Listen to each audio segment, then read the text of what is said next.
ప్రస్తుత కాలంలో గుండెపోటు కేవలం వృద్ధుల్లోనే కాకుండా యువకుల్లో కూడా పెరుగుతోంది.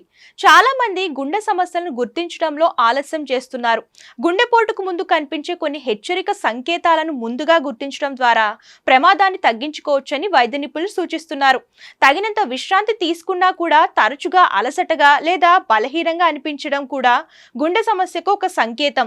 అకస్మాత్తుగా తల తిరిగినట్లు అనిపిస్తే అది రక్త ప్రసరణ సమస్యకు సంకేతం కావచ్చు.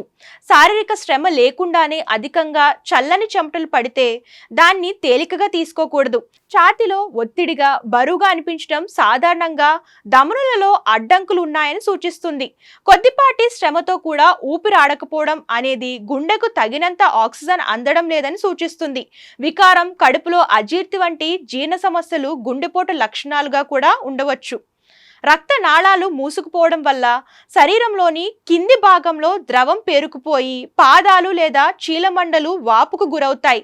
ఈ లక్షణాలు కనిపిస్తే నిర్లక్ష్యం చేయకుండా వెంటనే వైద్యుని సంప్రదించి పరీక్షలు చేయించుకోవడం ముఖ్యం.